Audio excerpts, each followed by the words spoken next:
Okay. औज़ु बिल्लाहि मिनश शैतानिर रजीम, बिस्मिल्लाहिर रहमानिर रहीम। आयत number 121 सूरह बकरा। जिन्हें हमने किताब दी, ये और वो इसे पढ़ने का हक के साथ पढ़ते हैं, वो इस किताब पर भी ईमान रखते हैं, और जो इसके साथ कुफ्र करें वो नुकसान वाला है। आयत नंबर 122। ए औलाद याकूब, मैंने जो नेमतें तुम पर इनाम की है इन्हें याद करो, और मैंने तो तुम्हें तमाम जहानों पर फजीलत दी रखी थी। अच्छा। आयत नंबर 123। उस दिन से डरो जिस दिन कोई नफ्स किसी नफ्स को कुछ फायदा नहीं पहुंचा सकेगा, ना किसी शख्स से कोई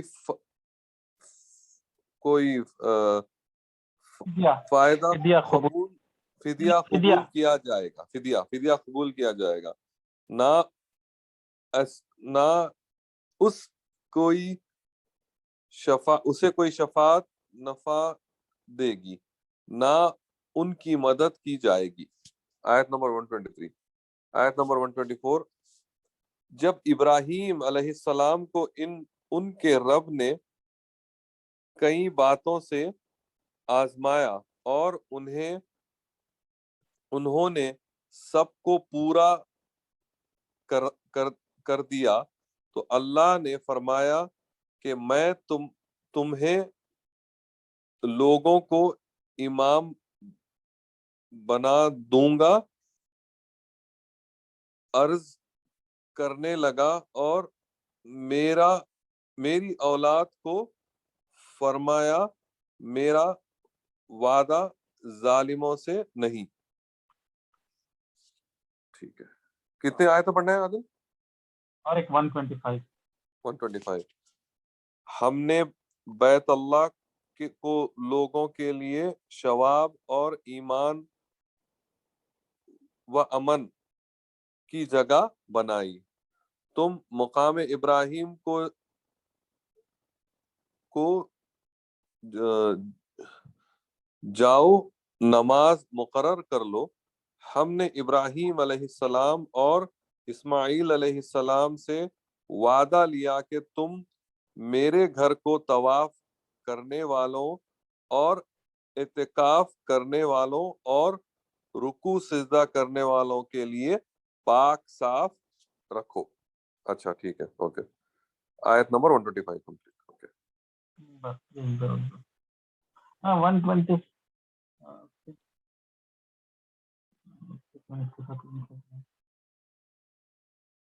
हाँ 126 भी पढ़ लो। आयत नंबर 126। जब इब्राहिम अलैहिस्सलाम ने कहा, ए परवरदिगार, तू इस जगह को अमन वाला शहर बना, और यहाँ के बाशिंदाओं को जो अल्लाह ताला पर और कयामत के दिन पर ईमान रखने वाले हों, फूलों फलों की रोजियां दो। रोजियां दे। अल्लाह ताला ने फरमाया, मैं काफिरों को भी, सुभान अल्लाह, मैं काफिरों को भी थोड़ा थोड़ा फायदा दूंगा। फिर उनसे उन्हें आगा आगा किया अजाब की तरफ बेबस कर दूंगा, या पहुंचने की जगह बुरी है। अच्छा, दोज़ख। ओके। सदक़ल्लाहुल अज़ीम। ठीक है, तो आयत नंबर 121 से शुरू करेंगे। ये आयत कल के नंबर से कनेक्टेड थी, मगर कल इसको और लंबा बात करना, बल्कि 121 इस पे रैप अप हो जाएगा तिलावत के बारे में। यहाँ पे वर्ड आया अरबिक में तिलावत। जो लोग तिलावत करते हैं वो क्या है, कौन है, उनकी तारीख क्या है, उसके ऊपर बात करिए। और तिलावत बहुत ही इंडिया में, पाकिस्तान में मिसअंडरस्टूड है। तिलावत किसको बोलते हैं, तिलावत क्या है, उसके ऊपर मैं जरा डिटेल में बात करना चाह रहा था, इसलिए कल आयत को वहीं पे छोड़ दिया। बाकी क्या आयत है, इब्राहिम अलैहिस्सलाम से ताल्लुक रखती, काबा के बारे में कल जिक्र करे थे, काबा का काम हाँ अल्लाह ताला दिए थे। तो काबा बनाने के बाद में क्या दुआ मांगे हाँ इब्राहिम अलैहिस्सलाम, फिर अल्लाह ताला हाँ क्या जवाब दिए। फिर उसके बाद फिर इब्राहिम सलाम पलट के अलग दुआ मांगे, फिर अल्लाह ताला क्या दिए। वो जो दोनों की गुफ्तगू है वो नेक्स्ट 5 आयतों में है।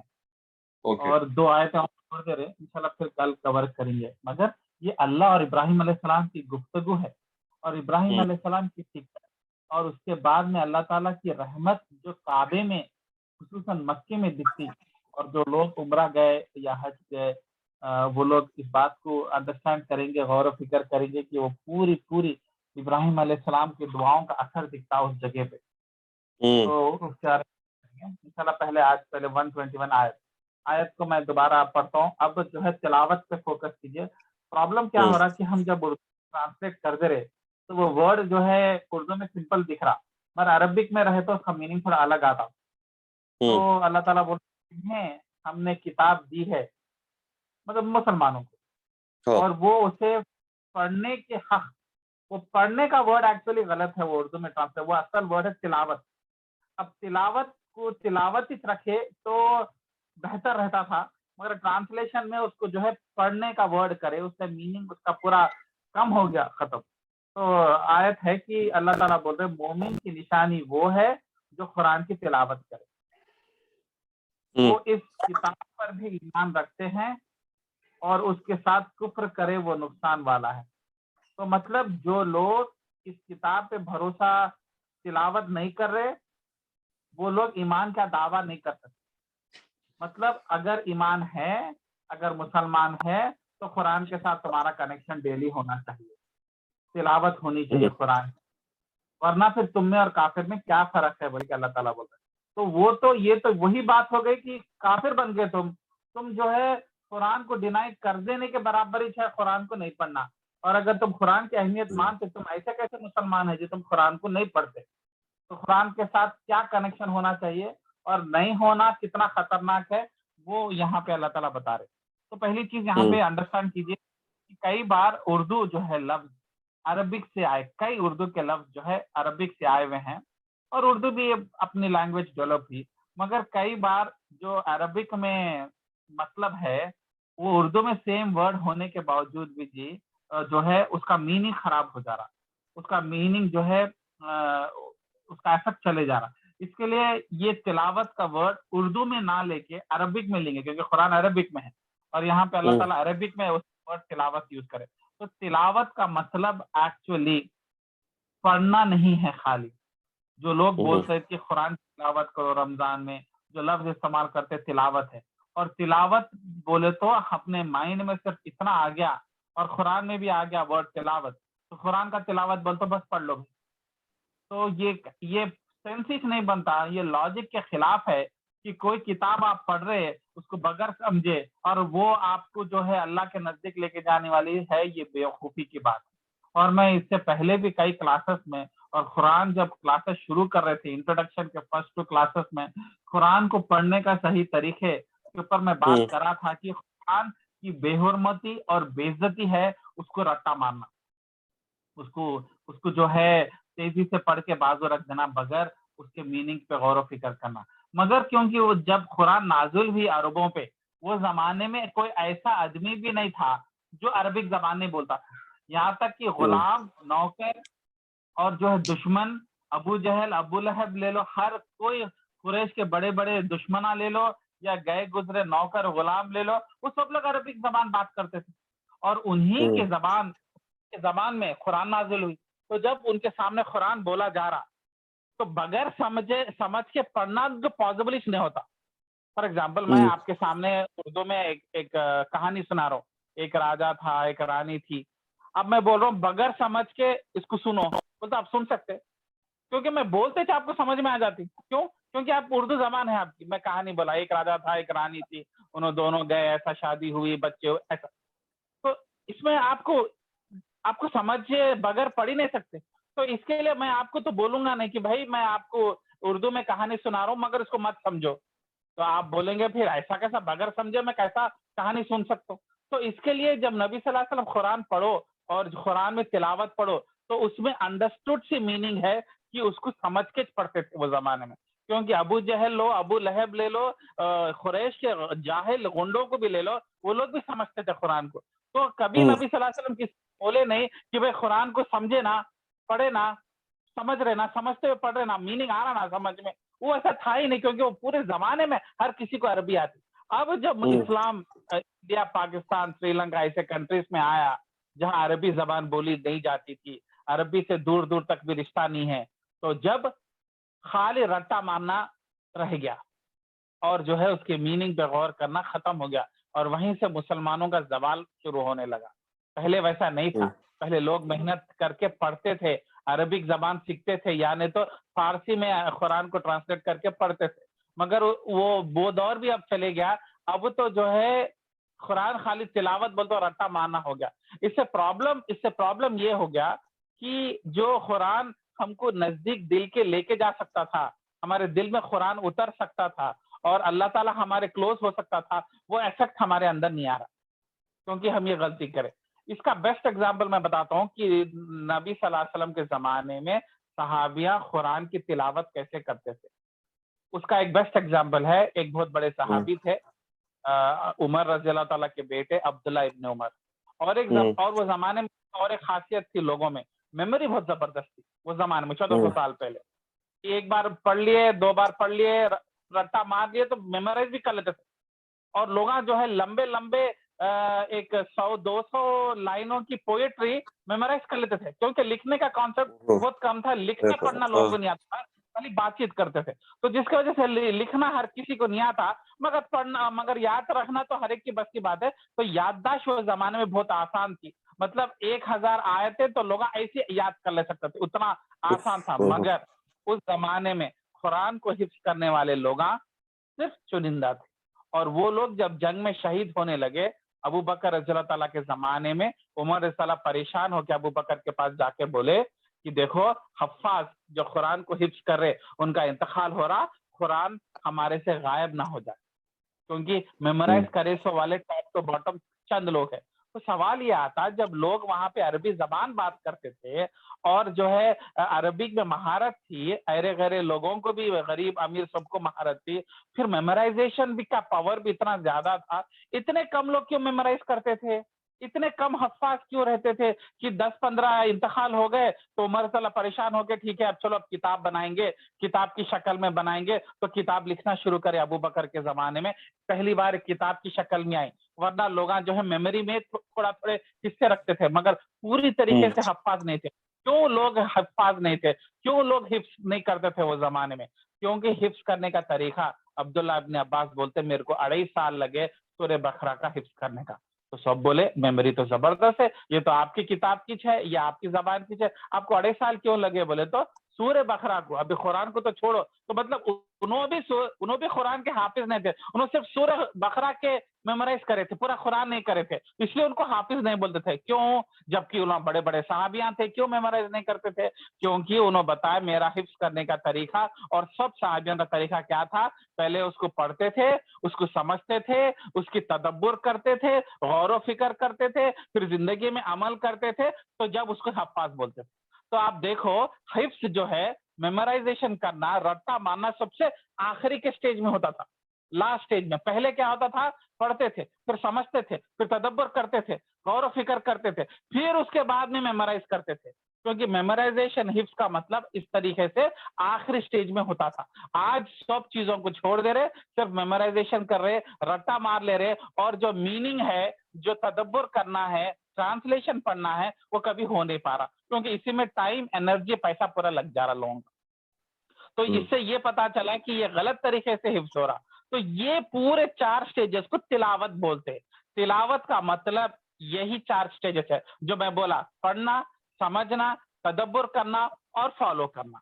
इसके लिए जब 2.5 साल के बाद में अब्दुल्ला इब्ने उमर जब सूरह बकरा कंप्लीट करे 2.5 साल में, मैं कभी कभी अफसोस करता हूँ कि हम लोग सूरह बकरा इतने दिन ले रहे, 3-4 महीने हो गए। 2.5 साल लगे अबू बकर, ये उमर रज़ियल्लाहु के बेटे को, अब्दुल्ला इब्ने उमर, जो कि बहुत बड़े स्कॉलर माने जाते थे सहाबियों में, उनको 2.5 साल लगे सूरह बकरा की तफसीर, मेमोराइजेशन आखिर में कंप्लीट करने की। और उसके बाद में उन्होंने बहुत बड़ा जश्न मनाए, कई बकरे काटे, कई ऊन काटे, सबको खाना खिलाए खुशी के मौके पे।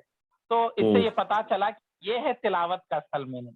और ये अल्लाह ताला बोल रहे कि तुम कैसे लोग हैं कि तुम कुरान तुमको मिली तो मुसलमान का दावा कर रहे, बड़े बड़े जो है दावे कर रहे कि हम मुसलमान है, वो है, और तुम कुरान जो है तिलावत नहीं कर रहे। तो ये कुफ्र नहीं तो क्या है, बल्कि अल्लाह ताला बोल रहे, वरना ये खाली फीके फीके दावे है, मतलब चुप चुप के दावे, हाँ मुंह से बोल दिए मगर दिल से नहीं बोले। तो अल्लाह ताला बोल रहे जो तिलावत मिलने के बाद में जो किताब दी गई उसको तिलावत जो ना करे, उसने कुफ्र किया, उसने जानबूझ के, ये और बात है कि चलो हम पढ़े लिखे नहीं हैं, कोई रिक्शे वाले हैं, किसी को पढ़ना लिखना नहीं आता, कोई जंगल में है, तो चलो उसको ऑप्शंस नहीं है, समझ में आता, या नहीं तो इतनी तकलीफ की जिंदगी में है या कुछ प्रॉब्लम है तो समझ में आता। मगर जिनकी जिंदगी एजुकेटेड फैमिली बैकग्राउंड से है, जिनको माल की आसानी है, जिनको एक नौकरी लगी हुई है, जिनका घर चल रहा है, ये लोग अगर रखने के बावजूद उसकी वैल्यू मुसलमान बोलने के बावजूद भी अगर उसको नहीं दे रहे, तो अल्लाह ताला बोल रहे इससे बड़ा कुफ्र और क्या है? कुफ्र नहीं है, बहुत एक बड़ी बात तरीके की ना, इधर कुफ्र बोले तो वो कुफ्र नहीं जिससे इस्लाम के बाहर होते, ये वो कुफ्र है कि ये नाशुक्री वाला कुफ्र है, जिसमें तुम इससे ज्यादा नाशुक्र क्या है कि दिए सो नेमत को तुम पलट के नहीं देख रहे। तो ये शुक्र अदा करना चाहिए था, तुम्हें किताब से फैज लाना था। तो उस नजरिए में अल्लाह ताला इसको कुफ्र बोल रहे कि ये कैसे लोग हैं। हाँ, मोमिन की निशानी वो है, मुसलमान की वो निशानी वो है तो जो कुरान रेगुलरली पढ़े, उसकी तिलावत करे जिस तरीके से उसकी तिलावत की मीनिंग होनी चाहिए, जैसा मैं अभी बताया तिलावत की। तो मतलब आप अगर अपने आप को मुसलमान बनना चाह रहे और जो है मोमिन की निशानी आना है, तो आपको रेगुलरली तिलावत करना है। कुछ तो भी आयतें, 3 आयतें तो भी, 4 आयतें तो भी। हम क्या है, महीने में एक बार मूड अपसेट हुआ तो, या कोई परेशानी आ गई, या फ्री टाइम मिल गया तो खोल लेते, वैसा नहीं। ये हमारी जिंदगी का ऐसा एक डेली हिस्सा हो जाना चाहिए। जैसा 3 टाइम खाना खाते वैसे 2 आयतें पढ़ लेते। तो रोज रोज अगर हम उसके साथ इंसाफ करें तो हम मोमिन की हमारे अंदर अलामत और नेकियां है। हाँ, कभी एक बार कोई इमरजेंसी आ गई, फ्लाइट में चले गए, कभी शादी में चले गए, तो वो होता, वो इंसान है होता। मगर लोग जो है हफ्तों हफ्ते, महीनों महीने कभी कुरान को पलट के नहीं देखे, अल्लाह के किताब को पलट के नहीं देखे, और जरूरत रहे जब अल्लाह के सामने गिड़गिड़ाएंगे तो गलत बात है, तो अल्लाह ताला क्यों तुम्हारे तरफ पलट के बात करेगा। तो मगर इस आयत को जो है सही तरीके से उर्दू में ट्रांसलेट नहीं करने की वजह से लोग क्या बोल रहे, तिलावत करो तिलावत करो तिलावत करो बोल के सब लोग 30 पारे, पहला पारा दूसरा पारा ले लेके मस्जिदों में जब देखो बैठे रहते, पढ़ते रहते। ये कितनी बड़ी गलत बात है। तिलावत वर्ड निकला है फॉलो करने से। तिलावत का एक्चुअल मीनिंग है, कुरान में दूसरी जगह भी आया, सूरज और चांद को देखो, चांद जैसे सूरज को फॉलो करता और उसकी रोशनी को इन्हें लेता, फॉलो करने को तिलावत बोलते हैं अरबिक में ओरिजिनल मीनिंग। तो एक्चुअली तिलावत का मीनिंग है कि कोई चीज के पीछे पीछे जाना। जैसा अपन लोग पहले के छोटे थे जो जमाने में जब अरबी पढ़ते थे, कुरान पढ़ना शुरू कर, अपन उंगली रखते थे, उंगली रखते हुए एक एक लाइन ताकि हम ये लाइन से ये लाइन जंप ना करें, बीच में 2 लाइन जंप ना हो जाए, छोटे रहते ना, तो हम लोग क्या करते, नजर से नहीं पढ़ते, अपन उंगली से पढ़ते। तो उंगली क्या कर रही, आयत के पीछे पीछे जा रही ना, इसको पीछे जाने को तिलावत बोलते हैं अरबिक में। तो तिलावत का बेसिक मीनिंग है किसी चीज के पीछे पीछे जाना। तो मतलब अल्लाह ताला बोल रहे हैं तिलावत का मतलब कुरान के पीछे पीछे जाना, कुरान के मीनिंग के पीछे पीछे जाना, कुरान के हुक्मों के पीछे पीछे जाना। और ये जो है कंप्लीटली खत्म हो गया। चुनिंदा जो मदरसे में पढ़ रहे, जो आलिम कोर्स कर रहे, या जो मस्जिद के इमाम बन रहे, उनके लिए रह गया। मगर यहाँ पे आयत में कहीं अल्लाह ताला बोले कि तुम में से आलिम फाजिल कोर्स करने वालों के लिए कुरान है। कहीं आयत में आपको दिख रहा कि अल्लाह ताला स्पेसिफिक कुछ चंद लोगों के लिए, यहाँ पे तो अल्लाह ताला पूरे इंसानियत को बोल रहे, जिन्हें और क्या बोले अल्लाह ताला, जिन्हें किताब दी गई। क्या किताब सिर्फ मस्जिद के इमाम को दी गई? क्या शोएब को और आदिल को और जुबैर भाई को नहीं दी गई किताब? तो यहाँ पे किताब दी गई मतलब हमें दी गई, मुसलमान को दी गई किताब। तो अल्लाह ताला इधर मुसलमान, पूरे मुसलमान कौम से मुखातिब है।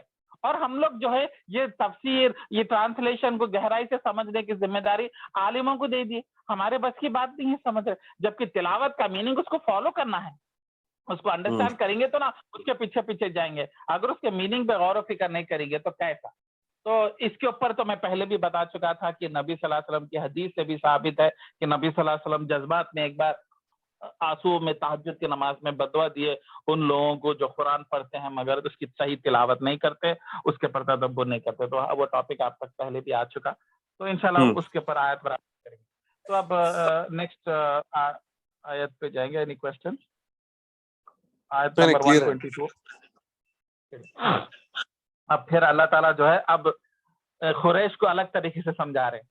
अब क्या बोल रहे हैं, ठीक है भाई, तुम तो बनी इसराइल के जैसे नहीं है ना, तुम उन लोगों को मानते भी नहीं ना, चलो एक काम करेंगे, तुम लोग भी तो इब्राहिम अलैहिस्सलाम को मानते हैं, बनी इसराइल भी मूसा अलैहिस्सलाम लोग भी इब्राहिम अलैहिस्सलाम को मानते हैं, इब्राहिम अलैहिस्सलाम के ऊपर तो कोई मसला नहीं है। और खुरैश लोग बोलते हैं इब्राहिम अलैहिस्सलाम बनाए सो घर है काबा, हमारे इब्राहिम अलैहिस्सलाम, इब्राहिम अलैहिस्सलाम हमको हज सिखा के गए, हम इब्राहिम की औलाद है, तो चलो इब्राहिम के बारे में बात करेंगे। अल्लाह ताला चलो तुमको बता देंगे हम इब्राहिम अलैहिस्सलाम कौन थे, क्या करे, उन्होंने कैसा अल्लाह की मर्जी के सामने झुके। तो अब यहाँ से अल्लाह ताला इब्राहिम अलैहिस्सलाम के जरिए, क्योंकि उनको शान बहुत थी इब्राहिम अलैहिस्सलाम को के बारे में, क्योंकि वो इस्माइल की औलाद से थे, वो जिनके ऊपर बकरा जुबान हो गया गलती से, मतलब अल्लाह ताला बचा लिया उनको।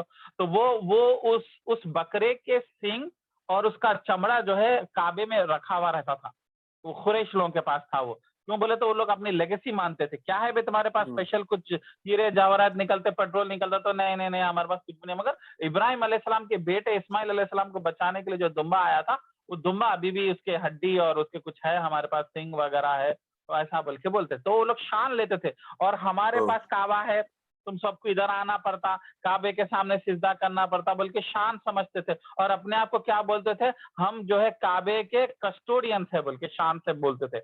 और बनी इसराइल के पास नहीं थी ना वो बात हो, बनी इसराइल तो इसहाक के बेटे, इब्राहिम अलैहिस्सलाम के दो बेटे थे, इस्माइल और इसहाक, और इब्राहिम अलैहिस्सलाम से 3 रिलीजन निकले देखा गया। तो मतलब according to historians, actually Ibrahim अलैहिस्सलाम से पहले आदम अलैहिस्सलाम भी मुसलमान ही थे, मगर हिस्ट्री के हिसाब से बोलते इब्राहिम अलैहिस्सलाम से 3 नस्ल निकले। एक बेटा इस्माइल अलैहिस्सलाम से अरब निकले, जहां से मुसलमान निकले, और इसहाक जो उनके बेटे थे उनसे जो है ज्यूस निकले, बनु इसराइल निकले, मूसा अलैहिस्सलाम निकले, फिर ईसा अलैहिस्सलाम निकले। तो बेसिकली ज्यूस और क्रिश्चियनिटी वहां से निकली। तो देखा गया तो दुनिया में 90% रिलीजन फॉलोअर्स ये 3 रिलीजन के हैं।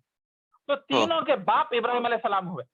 तो इब्राहिम अलैहिस्सलाम को यहूदियां भी मानते, ईसा अलैहिस्सलाम भी मानते, मुसलमान भी मानते, और खुरैश भी मानते। तो अल्लाह ताला अब जो है इब्राहिम अलैहिस्सलाम के जरिए उनकी फेवरेट काबा की कहानी बोलते हुए उनको समझाने की कोशिश कर रहे, अलग पस मंजर से, अलग मौके। अब यहाँ पे शुरू कर, मतलब इससे पहले तक एड्रेस हो रही थी बनी इसराइल, अब यहाँ पे खुरैश का एड्रेस कर रहे हैं। खुरैश का आ गया हो, कुछ हिस्सा खुरैश के ऊपर बोल रहे। तो चलो, तो हालांकि पहले के 2 आयता जो है, एक 2 आयता बनी इसराइल है, उसके बाद में अब खत्म करके कुरैश पे आ रहे समझो। और एक्चुअली इब्राहिम अलैहिस्सलाम की भी तारीफ करें तो बनी इसराइल को भी प्रॉब्लम नहीं होना चाहिए, क्योंकि बनी इसराइल के भी तो इब्राहिम अलैहिस्सलाम के फॉलोअर्स थे ना, उनके खून से निकले लोग है ना, देखा गया तो वो लोग भी उनसे फैज पा सकते हैं आयत से, वैसा देखा गया। तो अल्लाह ताला बोल रहे ए बनी इसराइल, या बनी इसराइल, मैंने जो नेमतें तुम पर इनाम की है उन्हें याद करो, जो हमने तुम्हें इज्जत दी थी, जो तुम्हें बेहतरीन कौमों में से नाम दिया था ना, हमने जो इनाम की है उन्हें याद करो, और मैंने तुम्हें तमाम जहानों पर फजीलत दे रखी थी। ये एक तरीके की खतरनाक बात है, फजीलत दी थी पूरे जहानों पे, मतलब कई कबीले, कई रीजन के ऊपर बनी इसराइल को अल्लाह ताला शुरू में बहुत इज्जत दिए थे। अब अपने तो अपन तो पढ़ चुके, मगर बाद में उस इज्जत का उन्होंने जो बर्बाद करे हैं, जो तबाही मचाए हैं, आज दुनिया में सबसे बदतरीन हो गए। तो मुसलमानों के लिए भी ये खुश होने की जरूरत नहीं है कि आज हम बेहतरीन उम्मत बने हुए हैं अल्लाह के नजर में, मगर ज्यादा टाइम नहीं लगता, अगर अल्लाह के नजर में गिर गया तो सब बदतरीन कौम हम ही बन जाते पूरी दुनिया में। और आज सबसे ज्यादा टेररिस्ट ये वो बोल के आज मुसलमान की इज्जत नहीं है, मुस्लिम कंट्रीज की वैसे भी इज्जत नहीं, सिर्फ यूरोप ही यूरोप है, अमेरिका से अमेरिका है। खैर, तो अल्लाह ताला बोल रहे हैं तुम याद करो बनी इसराइल, हमने तुम्हें कई नेमतें दिए थे, भूल गए तुम वो दिनों को जब हमने इतनी इज्जत दी थी। तो आज अगर हम तुम्हारे बाद में किसी और को दे रहे तो उसके जिम्मेदार तुम है, वरना हम तो तुम्हारे को पसंद नहीं करे थे शुरू से। और उसके बाद में अल्लाह ताला बोल रहे और याद करो उस दिन को जिस दिन कोई किसी को नफा नहीं पहुंचा पाएगा। तो ऐसा कौन सा दिन है? क़यामत का दिन है, जब कोई किसी को मदद नहीं कर सकेगा, ना कोई शख्स कोई फिदिया कबूल करेगा। मतलब मैं तुम आप लोगों को कल के क्लास में बोला था ना कि अफसोस है वो इंसान जो नेकियां भर के पहाड़ लेके आएगा क़यामत के दिन, मगर कोई दूसरा आदमी जिसने जुल्म करा उन्हें आके पूरे नेकियां लेके जाएगा। उस दिन वो आदमी जो आया ना मेरे पे जुल्म करे, मेरे को इंसाफ दो बोल के, उसको कुछ भी दौलत दो, रियाल दो, डॉलर दो, दिनार दो, दिरहम नहीं लेता। उन्हें क्या लेता? सीधा नेकियां लेके चले जाता उन्हें। तो अल्लाह ताला बोल रहे उस दिन कोई फिदिया कबूल नहीं होगा। तुम जो बचा के रखे प्रॉपर्टी के पेपर आए, ये जो गोल्ड के नेकलेस आए, ये पूरे उस दिन क़यामत के दिन काम आने वाले नहीं है। उस दिन जो है कोई लेने वाला नहीं है, मौत का फरिश्ता भी लेने वाला नहीं है, जहन्नुम का फरिश्ता भी मेरे पास इतना गोल्ड है, मेरे पास इतने प्रॉपर्टी के पेपर है, मेरा महीने को 5 लाख का रेंट आता, ये ले लो, ये तुम ले लो, तुम्हारे नाम कर देता हूँ। जैसा कई बार कोई रोड पे जा रहे कोई डाकू पकड़ लिया और तुम्हारे गर्दन पे गन रख के जो है नहीं छोड़ तो बोला तो क्या बोलते उसको? भाई भाई मेरी जान बख्श दे, ये गोल्ड ले ले, ये मेरा वॉलेट ले ले, ये मेरे क्रेडिट कार्ड ले ले, और भी नहीं है तो फोन करके मेरे दोस्त से मंगवाता हूँ, तेरे को और 1 करोड़ भी देता हूँ, मगर मेरी जान छोड़ दे बोलते। और डाकू छोड़ देता। डाकू को कोई नहीं है ना, उन्हें पैसे का पुजारी है, 1 करोड़ लाके दे रहे बोलते 1 करोड़ लेके छोड़ दे के चले आता। मगर अल्लाह ताला बोले क़यामत के दिन वो डाकुआ नहीं आते, सीधा फरिश्ते आते। तुम उनको कितना भी अपना दौलत, अरे भाई भाई भाई भाई मेरे को छोड़ दो भाई, मेरे को जहन्नुम में मत खींच डालो, मेरा बहुत बड़ा नाम है, बहुत बड़ा इज्जत है, मेरे को खान साहब बोलते, मेरे सामने सब सलाम करते, भाई ऐसे इज्जतदार आदमी को डालते, गलत बात है ना, मैं नहीं डालना, नहीं सुनते तो ये लो मेरे प्रॉपर्टी के पेपर देखो, अभी भी बिल्डिंग मेरे खड़े हुए है, आज मेरे पोतरे संभाल रहे हो उसको, देखो मेरे पास इतने कार है, मेरे पास इतनी ज्वेलरी, बीवियां बोल रहे अंदर अंदर से निकाल के दे रही, ये मेरी ज्वेलरी है, शादी के टाइम का है, मेरे सास दिए सो निशाने का, ये ग्रीन डायमंड है, ये ब्लू डायमंड है, ब्लैक डायमंड, क्या क्या डायमंड है, वो सब दिए तो भी नहीं लेते। हालांकि जिसको तुम इतना छुपा के रखे, जिसके खातिर लड़ाई झगड़ा करे, जिसको जो है अपनी जिंदगी की अहमियत एहतरीम सबसे इंपॉर्टेंट चीज समझे थे, जिसके ऊपर नाश करते थे, जिसमें शादियों में पहन के खुश होते थे, वो जो 1-1 लाख के साड़ियां, वो जो गोल्ड वायरिंग के साथ बने सो साड़ियां, जिसके ऊपर खुश होते थे, जिसके ऊपर अकड़ते थे, और जो नहीं है उसको देखते थे, जिसको छुपा के रखते थे, इसको 4 ताले डाल के जाते थे बाहर गए जब, नहीं तो बैंक के लॉकरों में छुपा के रखते थे वो गोल्ड के नेकलेस, जिसको जो है नीचे गिरने नहीं देते थे, जिसको जो है किसी और को दिखाते भी नहीं थे, ज्यादा नजर लग जाए बोल के, वो चीज भी उस दिन नफा नहीं पहुंचाएंगी, वो चीज भी रुश्वत के तौर पे नहीं दी जाएंगी, वो चीज जब कबूल नहीं की जाएंगी, वो चीज लेके भी सामने वाला फरिश्ता पीछे नहीं हटेगा, तो वाकई में क्या काम किया है पूछ रहे? इसके लिए तुम तड़पे, इसके लिए 25 साल 30 साल नौकरी करे, मेहनत करे, सेविंग करे, EMI डाल के कमा के बचा के रखे, और वो खुश हुए इंतकाल के टाइम पे, हाँ मैं इतना बना के जा रहा हूँ, मेरे औलाद को छोड़ के जा रहा हूँ, मेरे कुछ काम आते, मतलब उस दिन तो कुछ काम आने वाले नहीं है, कुछ फिदिया कबूल होने वाला नहीं है, काहे को इतना परेशान होके इसके पीछे इतनी वैल्यूएबल जवानी का वक्त और जवानी की एनर्जी क्यों इसके पीछे इतना लगा है? लगाओ, कुछ हद तक लगाओ, भूखे तो नको मरो, नौकरी को जाओ, मगर जिसके ऊपर तुम इतना नाश करे, हाँ तुम कुछ नेकियों पे नाश कर लेते, 4 गरीबों के नेकियां, तो वो लोग उस दिन फिदिया बन जाते, मालूम लिटरली। जिस गरीब को एक रोटी दिए खाने को, वो रोटी उस दिन ढाल बन किसकी? जहन्नुम की। जब आग मारते रहते ना गर्मी की, वो जवारी की रोटी, वो जो रोटी डाल के तुम पैक करके देना, वो रोटी आके बचाती, वो फिदिया बनती तुम्हारी, वो नेकियां काम आने वाले हैं, तो वो फिदिया एक्सेप्ट हो सकता, मगर ये फिदिया तो तुम्हारे को कबूल नहीं होने वाला है। तो उस दिन क्या करोगे पूछते अल्लाह ताला। अल्लाह ताला सवाल, तो क्या करोगे उस दिन? कौन है तुम्हारा सहारा? नहीं मेरे कोई बुजुर्गाने दीन है, मेरे पीर मुर्शद है। तो आयत में नेक्स्ट बोल रहे, ना उससे कोई शिफात नफा देगी, मतलब किसी की शिफा ना कबूल होगी, ना उनकी कोई मदद की जाएगी। तो मतलब उस दिन किसी की शिफा मतलब रिकमेंडेशन, सऊदी में तो बहुत चलता है रिकमेंडेशन, पहचान, ताल्लुकात, वो मैं इनका पहचानता हूँ, मैं मेरी जन्नत में से थोड़ी जन्नत दे दो इनको। तो बोला भाई किसकी भी नहीं चलने वाली उस दिन, फिर वो इतने बड़े बुजुर्गाने दीन वो सब नहीं चलने वाले, शिफा किसी के नहीं चलने वाली है। हाँ कुछ एक्सेप्शंस है हदीस में, जैसे नबी सल्लल्लाहु अलैहि वसल्लम शिफा करेंगे जिसको अल्लाह ताला इजाजत दे, कई बार ये लोग मिसअंडरस्टैंड करते हैं कि नबी सल्लल्लाहु अलैहि वसल्लम तुम हमें बचा लोगे, अल्लाह के गुस्से से क़यामत के दिन बचा लो, जहन्नम की आग से मोहम्मद सल्लल्लाहु अलैहि वसल्लम हमें बचा लो। मोहम्मद सल्लल्लाहु अलैहि वसल्लम बोल रहे पहली चीज मेरे हाथ में तो है ही नहीं। अगर वैसा होता तो मेरी बीवी बच्चों को मैं पहले ही बोलता था जिंदगी में, भाई तुम फिक्र मत करो, तुम ज्यादा नहीं क्या करने की जरूरत नहीं है, मैं तुम्हारे को वैसे भी बचा लेने वाला हूँ, मैं मुसलमानों को बचाने वाला हूँ, तुम्हारे को नहीं बचाने वाला। हालांकि नबी सल्लल्लाहु अलैहि वसल्लम अपनी बेटी बीबी फातिमा जो कि जन्नती है, जन्नती औरतों के लीडर है, उनको बोल रहे देखो मैं हूं, बल्कि तुम जरा लाइट मत ले लो, नेकियां अम्मा कम मत करो। ये मत समझो कि तुम्हारा बाप है, बाप की मोहब्बत में अल्लाह से शिफा मांगेगा और तुम्हारे को अंदर लेके जाएगा, नहीं जाने वाले हैं। उस दिन सिर्फ हर कोई अल्लाह की रहमत से जाएगा। तो बीबी फातिमा पूछे आप भी अल्लाह की रहमत से जाएंगे, आपकी भी गारंटी नहीं है? बोलो नबी सल्लल्लाहु अलैहि वसल्लम मेरी भी गारंटी नहीं है, मैं भी अल्लाह की रहमत से जाऊंगा, बगैर अल्लाह की रहमत से तो कोई नहीं जाएगा। तो अल्लाह की रहमत ही सब कुछ है और अल्लाह को राजी करने के लिए सिर्फ नेकियां काम आने वाले हैं। बाकी का तुम मेरी बेटी है, तुम रसूल की बेटी है, तुम इमाम हुसैन की अम्मा है, हजरत अली की बीवी है, ये सब रिश्ते नाते ये शिफा नहीं देने वाले हैं, समझ रहे? हाँ, अगर अल्लाह तुमसे राजी हो गया तो अल्लाह ताला तुम्हारे को डिसाइड कर लिया कि जन्नत में लेके जाना है, तो अगर तुम्हारे कुछ नेकियां कम पड़ गए तो नबी सल्लल्लाहु अलैहि वसल्लम के जरिए तुम्हारा शिफात कराएंगे, मगर वो भी फैसला अल्लाह ताला करेंगे, किसको देना शिफात, किसको नहीं देना शिफात। तो अल्लाह ताला बोल रहे उस दिन शिफा भी नहीं चलने वाली है। तो क्या होने वाला है भाई, आपको सोचे क्या? मिनी को अर्थमैतुंदा बोल के बोलते थे वो तेलुगु में महेश बाबू जी। तो कुछ नहीं, तो आपको मालूम इसमें है? समझ बोलने की बात यह है कि भाई अल्लाह को राजी कैसे करें, बस वही है फोकस, तो ही अपना चलने वाला है, वरना तो नहीं वो तो ठीक है, अल्लाह को कैसा राजी करना है ठीक है, मगर जो चीजें तुम समझ रहे काफी है, वो चीजें काफी नहीं है, वो अल्लाह ताला क्लियर कर रहे। ना तुम्हारी दौलत, ना फिदिया, ना तुम्हारे कनेक्शन, हाँ ना तुम्हारे पीर मुर्शिद लेटर पे लिख के डाल के दे एग्जैक्टली दिए हाँ 1 लाख रुपए में लेटर ले लिए, वो सब अल्लाह ताला काट रहे। फिर तुम्हारे को बेबस बना रहे, फिर तुम्हारे को परेशान बनाने के बाद में फिर तुम पूछते अच्छा ठीक है ये सब काम नहीं आते तो क्या काम आते, कैसा नेकियां हासिल करना? तो फिर तुम बोलते अल्लाह ताला बोलते इधर आओ मैं तुम्हारे को फिर रास्ता दिखाता हूँ। पहले कनेक्शन काटो, ये जो सो कॉल्ड सेफ है, सेटल्ड है, भाई शोएब भाई तो सेटल्ड है, भाई शोएब भाई के पास 10 प्रॉपर्टियां, भाई इन्हें सेटल्ड है, भाई उन्हें सेटल्ड है, इन्हें महफूज अरे है, 10 नहीं ये है यार मेरे प्रॉपर्टी पास। अल्लाह करे 10 ने 20 हो, मगर रह के भी क्या कर लेते तुम? क़यामत दिन फायदा काम नहीं आते, औलादों को छोड़ के जाते, वो औलादा एक जनरेशन में उड़ा के है। फेंकते नहीं मालूम, 2 जनरेशन में उड़ा के फेंकते नहीं मालूम, उसकी इज्जत भी करते नहीं मालूम, समझ रहे?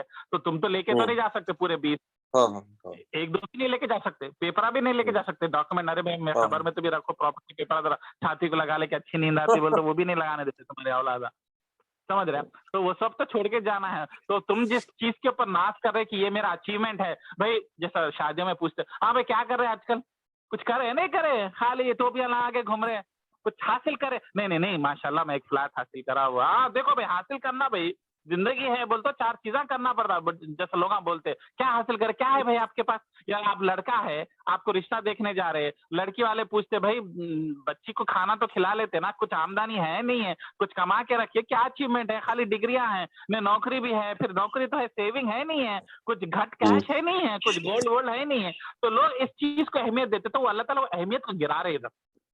तो हाँ दुनिया में हो सकता है तुम्हारे को इज्जत देते होंगे, वो देखो शोएब जा रहा, वो देखो 10 बंगलों वाला, वो देखो 200 कारों वाला जा रहा, वो देखो जुबैर देखो ये बिल्डिंग वाला जा रहा, ऐसा हो सकता है दुनिया में इज्जत दे, हो सकता है तुम्हारे को लोग चाहे, हो सकता है तुम्हारे से काम निकलता बल्कि जी जी हजूरी करे, मगर अल्लाह ताला बोल रहे क़यामत के दिन तो काम आने वाली चीज नहीं। दुनिया में क्या कर लेते, कर लो, 4 लोगों को खुश करते, 4 लोगों की वाहवाही हासिल करना है कर लो, क़यामत के दिन तो चीज नहीं आती, बल्कि अल्लाह ताला कट कर दे रहे हो। और क़यामत के दिन के बारे में तो वो हो गया, आयत नंबर 123 होगी। अब चलिए इब्राहिम अलैहिस्सलाम के तरफ जो है ये शुरू इसमें करेंगे। आयत नंबर 123 में जो बोल रहे हैं कि भाई nor with any intercession benefit it, बोले तो वही मतलब पीर आजकल जो अरे हमारा ये सिलसिले के हम बच जाते हैं या फिर हमारे पीर या हाँ, गारंटी दे रहे हैं बच जाते, वो उस पे बात हो रही मतलब। हाँ उस पे भी हो रही, तुम कोई भी शिफा, यहाँ तक कि तुम बिलीव नहीं करते ऐसे बरेलवी दरगाह पार्टियों के जलसों में मैं जाता हूँ सुनने के लिए, अंडरस्टैंड करने के लिए, वो लोग बोलते हैं कि गौसे पाक पूरे पीरों के पीर है गौसे पाक, बगदाद में पैदा हुए। उन्होंने जन्नत में नहीं एंटर करते कहते, उनको अल्लाह ताला बोले कहते भाई आप नेक है, आप जाओ जन्नत में। बोलते मैं जन्नत में नहीं एंटर करता, मेरे हाँ पीछे तुम बोले थे, जितने फॉलोअर है, जितने चादरा चढ़ाए, जितने फूला चढ़ाए, जितने तवाफा करे मेरे दरगाह के, मेरे रौन मारे, उन सबको मैं लेके जाए बगैर मैं नहीं जाता हूँ। तो अल्लाह ताला बोला ठीक है जितने उनको जाओ लेके चले जाओ। तो इल्ला मल्ला कंचैया वच्चिया तो लेके चले आते बोल के ये मेंबरों पे खड़े रह के चीख चीख के लोग बोल रहे। तो जो सुनने वाला है उन्हें क्या समझेगा, ये आयत सुन के आयत नंबर 123 अपने को तो अप्लाई नहीं होती। वो बेवकूफ शोएब जुबैर लोग नेकियां कर लेते बैठे, अपने को नेकी नहीं है करने की जरूरत, अपने को सिर्फ गौसे पाक के पास जाना है, फूला चढ़ाना है, अपन को टेंशन ही नहीं है क़यामत का। अल्लाह ताला टेंशन पैदा कर रहे, अल्लाह ताला डरा रहे उस दिन के बारे में, क्या करोगे बताओ, क्या होगा तुम्हारा, क्या हाल होगा तुम्हारा। और ये लोग ये उल्मा है दिमाग खराब करके उसको उसको फिक्रमंद करने के बदले में बेफिक्री से बिठा दिया उसको, टेंशन ही नहीं। तो उन्हें क्या लेता टेंशन, दुनिया का टेंशन लेता अब उन्हें, क्योंकि दुनिया का टेंशन, का आखिरत का टेंशन सॉल्व हो गया। उसको टेंशन क्या है, दुनिया में मैं कैसा आगे बढ़ना, कैसा प्रॉपर्टी हासिल करना, सैलरी कैसे जंप कराना, बड़े पोस्ट पे कैसे जाना, कोई है उसको टेंशन। कई को बोलता आखिरत की तो टेंशन खत्म हो गई, हम आज बैठे हुए आखिरत की टेंशन को ले लेके, और उन्हें बेफिक्री से बैठा हुआ है। तो ये किसकी वजह से हो रहा है, किसका कमीनापन है, उलमाओं का कमीनापन है। ये उलमाओं को फांसी पे नहीं डालना। अल्लाह ताला बार बार आयत में डरा रहा, फिदिया नहीं लेता हूं मैं, तुम्हारा दौलत नहीं एक्सेप्ट करने वाला हूं, ना मैं तुम्हारी शिफा लेने वाला हूं, डरो उस दिन को। वो बेवकूफ टोपी पहन के बड़ी दाढ़ी छोड़ के हाफिज है, आलिम है, मदरसे की बड़ी डिग्री है, 100 लोग पीछे बॉडीगार्ड जा रहे, उन्हें आके बड़ी फसी उर्दू में कुरान हदीस के दलाल देते हुए ये बात कर रहा कि गौसे पाक पे भरोसा करो, हालांकि गौसे पाक का नाम कुरान हदीस में नहीं है। तो ठीक है हम वैसे लोग नहीं है अल्हम्दुलिल्लाह, जितने भी क्लास में है वो फितना से नहीं, मगर जो लोग इस फितने में है उनके लिए तुम क्या कर रहे, तुम तो बेफिक्र हो गए। ठीक है भाई मैं वैसा नहीं हूँ अल्हम्दुलिल्लाह, हमारे ग्रुप में हमारे क्लास में सब लोग ये गौसे लेकिन पाक तुम्हारा ये पॉइंट जो है ना, ठीक है अल्हम्दुलिल्लाह हम लोग सोप से दूर है, लेकिन फोकस किधर है, ठीक है उससे दूर है, उससे दूर रहने के बावजूद भी हम जन्नत में नहीं आ सकते ना।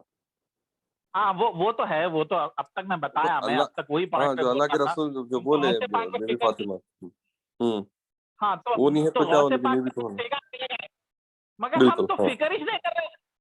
उन्हें तो भी दरगाह पार्टी वाला गौसे पाक का नाम ले लेके उन्हें सो गया बिंदास, अपनी तो टेंशन नहीं है, अपने पास तो कोई भी नहीं है, फिर भी अपन बेफिक्र से कैसा सो रहे हैं, वही जॉबों पे, वही जिंदगियों में कैसा बिजी है हमला, वही बच्चों के पालने में, बच्चों की शादियों में, बच्चों के जॉबों में क्यों बिजी है, उसकी फिक्र क्यों नहीं है। उन्हें तो गौसे पाक के नाम पे बेफिक्र हो गया, तुम तो तुम्हारे पास तो गौसे पाक भी नहीं है, देखा आगे तो तुम ज्यादा फिक्रमंद रहना, तुम ज्यादा परेशान रहना, टेंशन में रहना, अपन तो और टेंशन में रहना, और टेंशन में रहना। उन्हें तो गौसे पाक के नाम पे गोली डाल लेके सो गया ने, हम तो गौसे पाक। मैं क्या बोलता हूँ, आज भी 80% लोग मुसलमान ये दरगाह पार्टी वाले हैं, एटलीस्ट 60% तो है, मेजॉरिटी ऑफ द पब्लिक वो है। तो उनको को दिन फैलाना, मैक्सिमम तुम जहां भी जाओ दरगाह, जहां गाँव में चले जाओ दरगाह, अरे भाई India is a Sufi country, Sufism से दीन फैला, यहाँ भी जितने मुसलमान है ये अब दियोबंद तबलीग जमात आके थोड़ा चेंज करी, और अहले हदीस तो जुम्मा 20-30 साल भी नहीं हुआ पैर जमा के। 80% 70% तुम कहाँ भी चले जाओ वही पार्टी है। आजकल के नौजवान तबके इंटरनेट आने की वजह से चेंज हो रहे, तुम क्यों नहीं इस मूवमेंट का हिस्सा बन जाते, तुम क्यों नहीं फैलाते इस बात को, तुम्हारी भी तो जिम्मेदारी है। उन्हें सो गया गोली डाल लेके नहीं, तुम उसको छोड़ देंगे।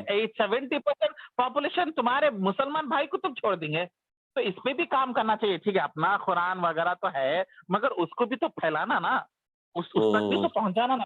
कोई तो बोलो भाई ये गौसे पाक के भरोसे पे नहीं है, गौसे पाक कहीं कुरान कहीं हदीस में उसका जिक्र नहीं है, इमाम मेहदी का जिक्र है, दज्जाल का जिक्र है, याजूज माजूज का जिक्र है, गौसे पाक का जिक्र नहीं है।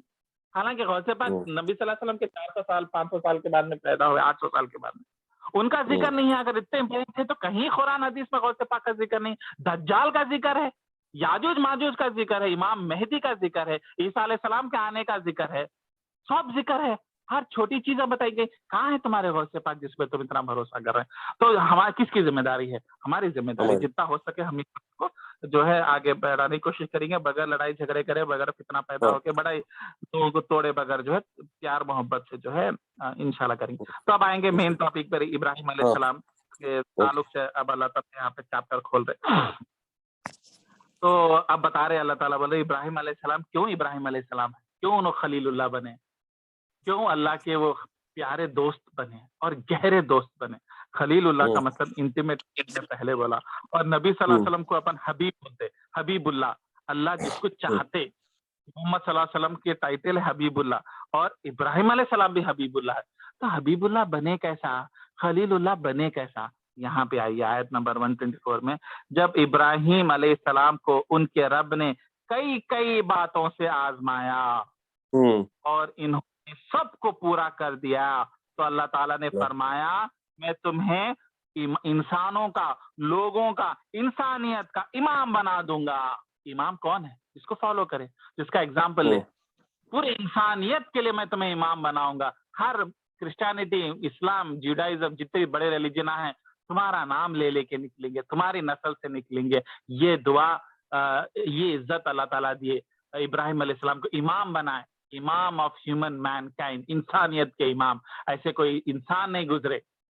तो इसके लिए जब दुरूद इब्राहिम पढ़ते ना नमाज में, क्यों दुरूद इब्राहिम में हम क्या बोलते हैं, अल्लाह तो हमें इब्राहिम की तरह इज्जत दे हमारे रसूल को। आप समझ रहे, दुरूद इब्राहिम, क्यों उसका नाम दुरूद इब्राहिम है?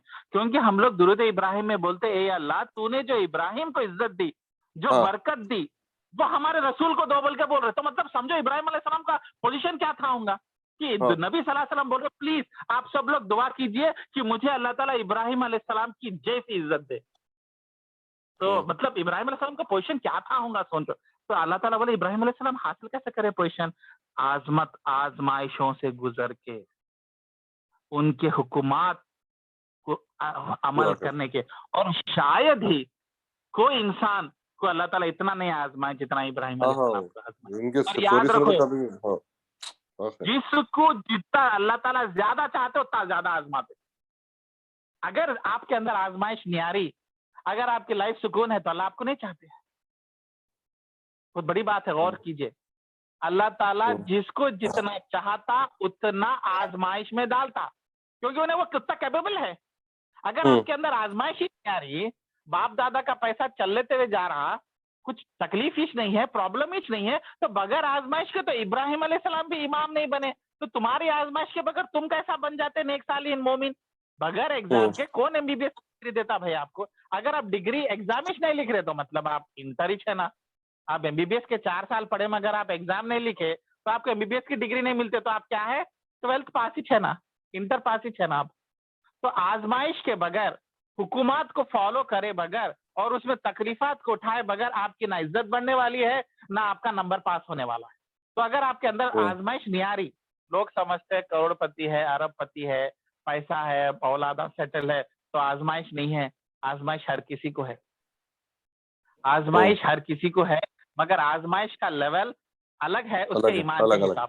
तो अगर आपका ईमान ज्यादा है और अल्लाह आपको ज्यादा चाहते तो तैयार हो जाइए, आपको अल्लाह की तरफ से आजमाइशों से गुजरना पड़ेगा।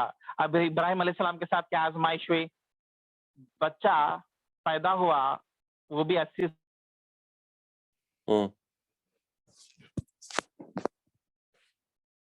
आवाज नहीं आ रही आदिल तुम्हारी।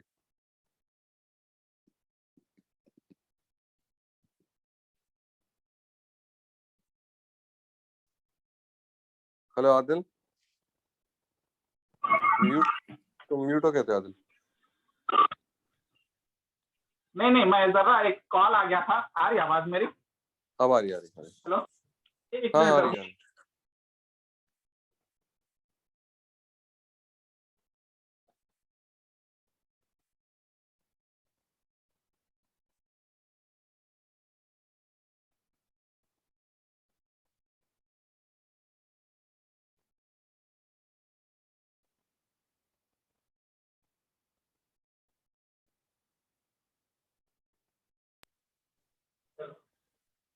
हाँ ऑर्डर करा तो डिलीवरी आया तो उसका फोन कर दिया, तो वो उसमें मेरा ये ज़ूम का होल्ड पे चली।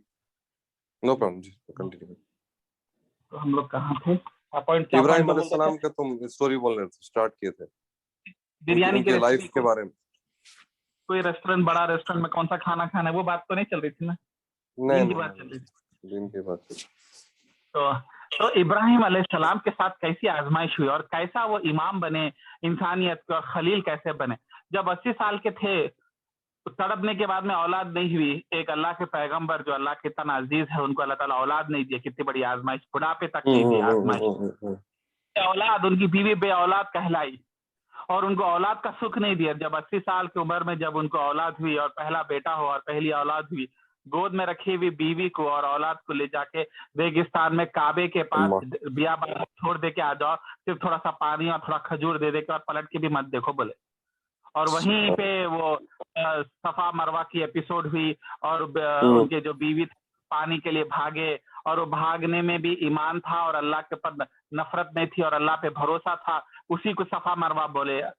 सफा मरवा की तरह हर इंसान को दोबारा रिपीट करने का हुक्म दिया कि अल्लाह ताला को इतना पसंद आया बीबी हाजरा का वो भागना कि सफा और मरवा के बीच में फिक्रमंद होते हुए, परेशान होते हुए, अपने बच्चे की खातिर, बच्चे के लिए पानी ढूंढते हुए और कोई जंगली जानवर अटैक ना करे उससे फिक्र करते हुए, अल्लाह के हुक्म पे अमल करते हुए कितना पसंद आया। औरत का भागना, वो पहाड़ के बीच में भागना, आज तक 3000 साल हो गए, आज तक इंसान, औरत हो या मर्द हो, एमएलए हो या एमपी हो, पैसे वाला हो, करोड़पति हो, व्हील चेयर में हो या पैदल हो, भाग रहा, आज भी भाग रहा। उसका उम्रा ना होता, ना उसका हज कबूल होता अगर उन्हें सफा मरवा ना कर रहा, उन्हें वजू से रहो, वजू से ना रहो। यहाँ तक कि एक ग्रीन पट्टी है जहाँ पे जहाँ पे जो उम्रा करे वो लोग पहचान सकते हैं, वो ग्रीन पट्टी में तेज भागो बोले मर्दों को।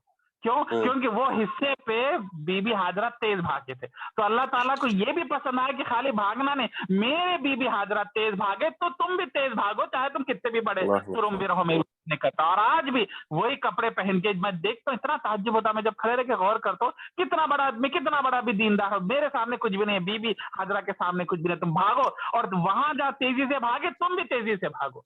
तो क्या मंजर था होगा, अल्लाह ताला को कितना पसंद आया होगा। ये आजमाइश वो तो बीबी हाजरा के लिए आजमाइश थी, इब्राहिम अलैहिस्सलाम के लिए कितनी तकलीफ थी, मर्द में रहते के लिए औरत के साथ बच्चे को छोड़ के। क्यों?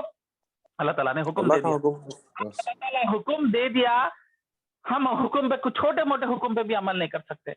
खाली नींद आ रही, ईशान की नमाज पढ़ लो बोल तो नहीं होता अपने से, अपन इतने कमजोर है, अल्लाह के हुक्म की नाफरमानियां करते, अमल नहीं कर सकते। और इब्राहिम अलैहिस्सलाम 2 सेकंड में सोचे लेके जाके रख दिए और उसके बाद में अल्लाह ताला बचाए उनको और उन्होंने बच्चा जवान हुए तक आके देखने का परमिशन नहीं था, गोद में लेने का परमिशन नहीं था, कैमल पे खड़े रह के दूर से खाली देखे और सलाम करे, बच्चे को एक नजर देखे और खत्म, चले जाओ बोले।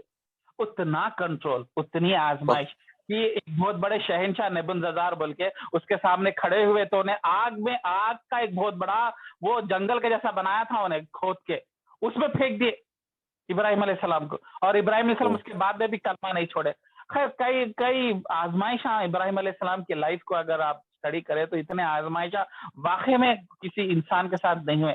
ये आजमाइशों से गुजरने के बाद में चलो खलीलुल्लाह बने। तो मेरा ये सवाल है हम लोगों के लिए कि आप और मैं अगर आजमाइशों से नहीं गुजर रहे, मुदस्सिर भाई अगर अपन आजमाइशों से गुजर नहीं रहे, इरफान भाई अगर आपकी जिंदगी में तकलीफ नहीं आ रही, तो आप कैसे नेक सालिहीन बनने की उम्मीद करते? आप जादू से 4 आयता रट्टा मार लिए तो आप जन्नती बन जाते। आजमाइशों से आपको गुजरना है।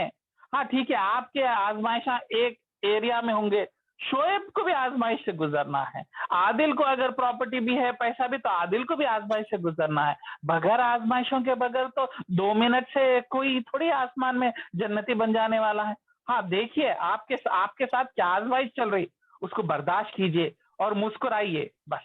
तो ये बगैर आजमाइश के तो कोई नहीं जाने वाला।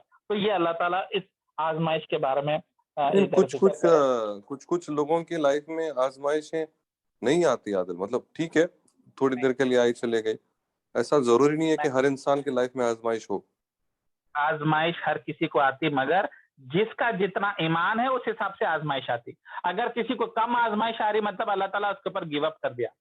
बगैर आजमाइशों के कोई नहीं है, कोई मुसलमान अल्लाह किसी को नहीं चाहता बगैर उसको आजमाइश दिए, जिसको ज्यादा चाहता उसको ज्यादा आजमाइश। अगर किसी की आजमाइश यूं आके चले गई मतलब खत्म है, उसका चैप्टर क्लोज है, अल्लाह उसमें इंटरेस्टेड नहीं है, अल्लाह हैज मूव्ड ऑन, खत्म हो गया उसकी बुक का चैप्टर। तो अफसोस करो उस इंसान पे जिसको छोटी मोटी आजमाइश आके चले गई। गम खाओ, क्यों आई, क्यों नहीं आई आजमाइश? आजमाइश तो जब इब्राहिम को आई, नबी सल्लल्लाहु अलैहि वसल्लम बोले इसको इतनी आजमाइश आए, खैर सीरा की किताब में तो आप पढ़ के देख लो, कितनी आजमाइश से गुजरना पड़ा उन लोगों को, नबी सल्लल्लाहु अलैहि वसल्लम के साथ सहाबियों को। यहाँ तक कि पत्ते खाते थे, जब उनको कुरैश वाले निकाल के एक जंगल में डाल दिए, वहां पे पूरा बैन कर दिए, लिटरली ओपन एयर जेल में डाल दिए। पत्ते खाते थे कहते झाड़ के, पत्ते खाए तो मोशन कहते ग्रीन कलर का आता था कहते, क्योंकि वो भी शुद्ध बन के आता था। ये गरीब ही थे। तो बीबी फातिमा छुप छुपा के एक रोटी का टुकड़ा कपड़े के नीचे दबा के ला के रखते थे। 2.5 साल का उनको जो है सजा मिली कुरैश के जरिए से। और वो क्या आजमाइश नहीं, उसमें एक साहबी को आए, सबको आए ऑलमोस्ट। तो ये बगैर आजमाइश, कोई अगर नहीं बोलना चाह रहा, तुम्हारे को बाहर से दिख रहा, अब किसी की सब लाइफ अच्छी रहती, मैरिज लाइफ खराब रहती, घर में सुकून रहता, वो तुम्हारे को नहीं मालूम होता। बाहर से उसका बिजनेस जबरदस्त, उसकी औलाद जबरदस्त, उसको वो जबरदस्त, पर बीवी शौहर में नहीं बनती, हमेशा खिटपिट रहती। वो सुकून अल्लाह ताला खींच लेते। तो वो भी तो आजमाइश है। वो क्या बाहर से दिखती क्या, वो बाहर से मालूम होता लोगों को, कितना नजदीक गए तो तुम्हारे को मालूम होता, पड़ोसियों को नहीं मालूम होता, जो बेडरूम में जो फ्रिक्शन और प्रॉब्लम और बनती नहीं लोगों की, कई लोगों की मतलब रहता ही नहीं कनेक्शन बीवी शौहर में। क्या बोलते तुम, दोनों इस तरफ सर कर रख के सोते, क्या बोलो। जो बीवी का सुख ना पाया, वो वन ऑफ द ग्रेटेस्ट ईमान की वो अल्लाह की नेमत को मिस कर दिया। तो होता ऐसा कैसा होता कि नहीं हो रहा बोल के। हाँ, तुम और हम जो है समझ नहीं सकते, अंडरस्टैंड नहीं कर सकते, मालूम नहीं होता, तो हम अच्छा गुमान कर लेते, क्योंकि अच्छी चीज है, अच्छा गुमान करना चाहिए। मगर जिसको जितना अल्लाह ताला चाहता उसको उतना आजमाइश होता। तो जो भी सुन रहे और जो भी तकलीफात से गुजर रहे, जो भी आजमाइश से गुजर रहे, किसी का सगा भाई अच्छी हालत में रहता और किसी की सगी बहन अच्छी हालत में रहती, तो ये समझिए अगर आप तकलीफ से गुजर रहे तो मुबारकबाद, खुशखबरी, अल्लाह आपको चाहता, अल्लाह आपको चाहता। और हो सकता है इब्राहिम अलैहिस्सलाम के जैसा आपको इमाम ना बनाए, खलीलुल्लाह ना टाइटल दे, मगर कम से कम जन्नत की खुशखबरी तो देता।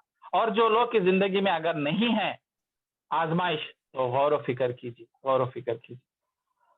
तो अल्लाह से मोहब्बत की आजमाइश के लिए तैयार रहिए।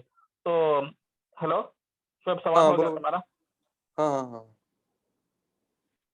तो उसके बाद में आप देखिए, और तो उसके बाद में नबी इब्राहिम अलैहिस्सलाम को जब अल्लाह ताला इमाम बना दिए, तो नेक्स्ट सवाल क्या पूछे उन्होंने, वो मेरा पैलेस किधर है, वो मेरी आर्मी किधर है, मेरा घोड़ा किधर है।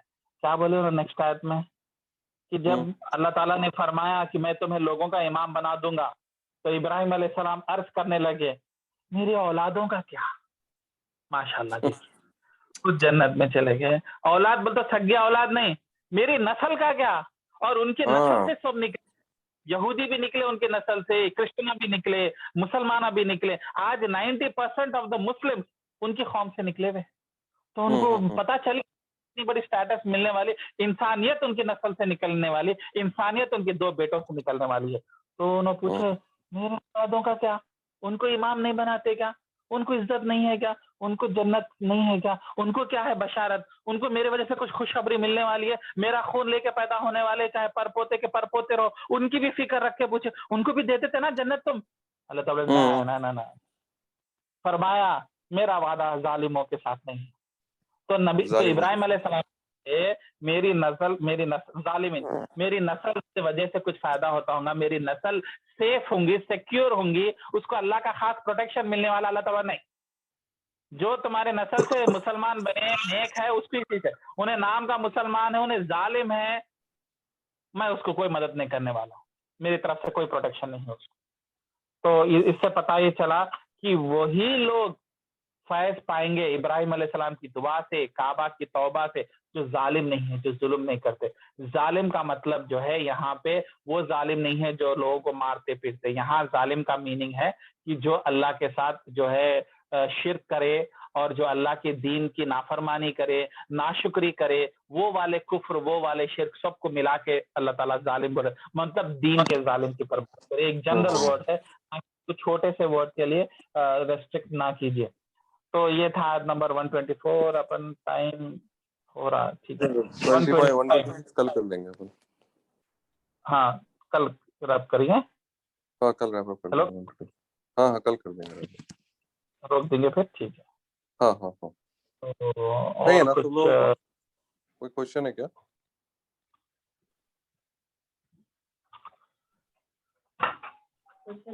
हाँ I think it's okay Aditya.